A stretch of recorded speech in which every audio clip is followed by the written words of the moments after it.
Morning for Joe begins with the sharp electronic beep of his smart system, announcing the schedule of tasks awaiting him. Later, he heads to a bookstore where he meets a young woman named Ash. Their conversation begins with a discussion about one of the books, during which Ash invites Joe for coffee at a small cafe on the corner. Soon, their meetings become regular. One day, as the couple sits in the cafe, Ash suddenly confesses her love for Joe. She is about to say more when a stranger approaches their table. Seeing him, Ash's expression changes, but before she can react, the man pulls out a gun and shoots her in the head. Joe cradles her, feeling the warmth leave her body. Overwhelmed with rage, he chases after the killer, who disappears into the maze of narrow alleys as though vanishing into thin air. The police arrive at the scene but are powerless, unable to track down the murderer. The following 2 weeks become torture for Joe. He isolates himself in his apartment, avoiding all contact with the outside world. Only his friend Oliver, a newspaper vendor, manages to enter his apartment one day. Oliver brings Joe coffee, something Joe and Ash used to enjoy together, but Joe's hands tremble so much that the cup slips from his grasp. Silently, Oliver leaves. That same evening, Joe purchases a gun. Promising Ash a reunion soon, he presses the gun to his temple, but the trigger refuses to pull. Joe tries several more times, but the gun doesn't fire. When he points it at the couch, however, the bullet tears through the soft upholstery. Yet every time he aims the gun at himself, it doesn't work. In a fit of rage, Joe points the gun at the window. The shattered glass falls in fragments, and as he plummets downward, he suddenly feels like he's floating in the air. The AI assistant's beep pulls him from this strange flight. He opens his eyes in his bed, as if everything that happened was just a dream. The electronic assistant informs him that he has received a message from Ash. Joe rushes to the living room, where the gun lies on the table and the couch is entirely intact. In a panic, he runs out into the street, scrolling through the new messages. He suddenly senses something strange around him. The face of a woman passing by flickers, like an image on an old television screen. Messages from Ash arrive one after another. Joe decides to speak with Oliver. Oliver suggests a mundane explanation, pre-recorded messages sent in case something happened to Ash. Joe hesitates but finally opens the messages. In the recordings, Ash asks him to visit the bookstore and pick up an order placed in his name. Meanwhile, at an information center, a woman with 2 operators watches Joe as he reaches the bookstore and retrieves a small package. A book with a dedication from loving Ash on the first page. After reading the dedication, Joe suddenly feels a sharp headache. His vision blurs momentarily, but the symptoms quickly subside. He leaves, unaware he's being followed. One of the observers reports to the woman that Joe is holding something. She orders her team to eliminate him and retrieve the item. The operators activate a group tasked with pursuing Joe. He receives a warning message from Ash about the mortal danger he's in. He rushes back to his apartment, attempting to lock the door, but one of the attackers blocks it with his foot. Joe grabs his gun from the table and hides behind the couch. As the intruder approaches, Joe fires, but misses. Suddenly, his body starts moving on its own, and the next shot lands with precision. But then a second assailant appears in the hallway. Joe engages in hand-to-hand combat, his body once again moving independently, dodging blows. He manages to win, though he has no idea how. Suddenly, he sees Ash's face on the screen. Not a pre-recorded message, but a live feed. As he tries to process what's happening, the body of the man he shot seems to evaporate into thin air. Meanwhile, the living Ash explains to Joe that she never intended to leave him, but someone had hacked the system. Now she has something important to tell him. A few years ago, global technology began to develop at an unprecedented pace. Thanks to advanced behavioral modeling, artificial intelligence and self-learning machines were created. Most of these innovations were designed by a talented engineer named Hunter, though they were primarily developed for the entertainment industry. However, Hunter dreamed of merging the real and virtual worlds into a living entity, fueled by streams of information. Alone, this dream seemed impossible until one day he received a message from an anonymous programmer offering to help. Together, they created the first digital universe, DU, a system that lacked only real people with genuine emotions and desires. When the system went live, Hunter began using it for experiments ranging from risky surgical procedures to testing cutting-edge weapons. He soon became the CEO of Syntech Corporation, accelerating progress even further. Simulations of people were incredibly cost-effective, yielding results much faster than traditional methods. Moreover, these simulations were remarkably convincing. Over the course of a decade, Hunter tested hundreds of versions, so many that he stopped counting. As Ash explains this to Joe, he begins to understand that he is just one of nearly 500 realities created by Hunter. The revelation leaves him shaken as he realizes he is not a living person, but merely a digital construct. Yet Ash sees him as a human being she loves. She reveals that she herself is a real woman from the physical world, where Hunter's experiments on unsuspecting individuals had been outlawed. When this happened, Hunter concealed the original system within the digital universe. However, Ash managed to find an entrance and met Joe there. She shows him a photo of Hunter, and Joe recognizes him as Ash's killer. Ash explains that Hunter disappeared after her death, using his administrative privileges in a way that threatens the entire system. The more the laws of physics are violated in the code, the more unstable the system becomes.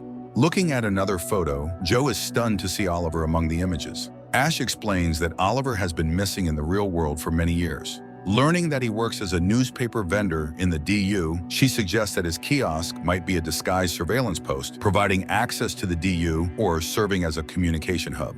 She pleads with Joe to ask Oliver for help, as her digital body is likely already restricted. Meanwhile, Erica, Hunter's assistant, visits him in his lab, where he is manipulating a strange, crystalline sphere. Erica reports the failure to eliminate Joe. She suggests that the only way to prevent further external interference is to fully isolate the DU from all global networks. This, however, would effectively shut down the simulation, instantly killing millions of virtual residents who, in Erica's view, deserve protection. Hunter, however, dismisses these concerns. He believes the risks posed by the DU far outweigh the potential losses. By studying the DU, he hopes to foresee and neutralize future threats to the real world. His grand plan involves controlling and correcting problems before they arise, even if it means sacrificing virtual lives. He brushes aside ethical arguments, describing the victims as nothing more than algorithmically generated entities. He orders Erica to locate the real Ash, who, at that very moment, receives an unexpected call from Oliver. Ash asks for his help in finding the DU's entrance and the key to it, some kind of special device or code that allows access to the simulation. Their conversation is abruptly cut short as an alarm signals the arrival of armed Syntech operatives, intent on stopping Ash. She narrowly escapes her apartment. Drones patrol the streets, monitoring every movement, but she manages to evade their surveillance. Tracing Oliver's last known call location, she finds his home. Cautiously, he lets her in, only after ensuring she is unarmed. Ash explains that after college, she spent 10 years as an analyst at Syntech. She became entangled in the events when she began to suspect something was amiss and discovered that the people in the DU were not just algorithms, but real individuals whose consciousness had been uploaded into the simulation. Oliver, hearing Ash's story and witnessing the depth of her feelings for Joe, decides to help. He realizes he's facing something far greater than a technological problem. It's a matter of life and death for real people trapped in a digital prison. He promises to use all his connections and knowledge to help Ash save Joe and potentially expose Syntech's crimes, thereby stopping their sinister plan to subjugate the real world through simulation. For now, he hides Ash in a hotel he owns and arranges for her to meet Joe. Hunter notices the intrusion into the DU and realizes Oliver has entered the game. Meanwhile, Ash once again confesses her love to Joe. She reveals that when Hunter killed her, he destroyed her access to the DU, a system she had spent months trying to locate. Joe is stunned by her confession, still grappling with the belief that his existence is unreal and illusory. He struggles to believe in his own reality as his perception of the world crumbles. Every movement, every sound, every emotion feels insubstantial, lacking genuine depth. Ash, trying to dispel his doubts, reassures him of his reality and kisses him. Suddenly, Ash is ripped out of the DU, returning to her real-world room with a sharp sense of danger. Oliver, an experienced programmer and one of the DU's original creators, explains that Hunter is monitoring them. Ash will need to hide from Hunter and his masked operatives, who have no qualms about using lethal force. Desperate, Joe turns to Oliver, who reveals a horrifying truth. Hunter can shut down the DU at any moment, obliterating the universe Joe considers his home. Hunter, unwilling to spend resources maintaining the existing DU, plans to create a new, more advanced simulation, leaving Joe and all his virtual friends in digital oblivion. The only chance for salvation is to find and upload the backup data of his system, allowing Joe to become real. Oliver tells Joe about the developer's room, a secret location in the DU where programmers left Easter eggs years ago. These hidden functions and backups allow changes to the universe's parameters, granting additional resources or enabling movement between locations. In the book Ash previously sent Joe, Oliver finds the backup for the entire DU and gives him the key to access the developer's room. Joe must locate it, upload the data, and transition from the virtual world to reality. Oliver promises to contact him with further instructions after this is done. Meanwhile, in the real world, Ash is in a desperate struggle for survival. She evades a masked operative, hiding behind a dumpster, and then, seizing an opportunity, attacks and disarms him.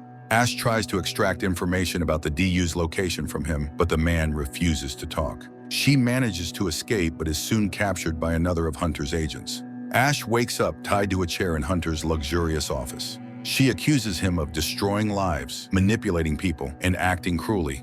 Hunter dismisses her words with a derisive laugh, considering himself above morality and proclaiming himself a god in his digital universe. After tormenting her for a while, Hunter enters the DU, confronting Oliver face to face. Hunter admits he plans to eliminate his co-creator, stripping him of any remaining chance to save the DU's residents. At that moment, Hunter's men locate Oliver in the real world and open fire, disconnecting him from the virtual space. Meanwhile, Joe finds the developer's room and boots up an old computer. Touching the control panel, he instantly sends data into the network, triggering alarms at Syntech.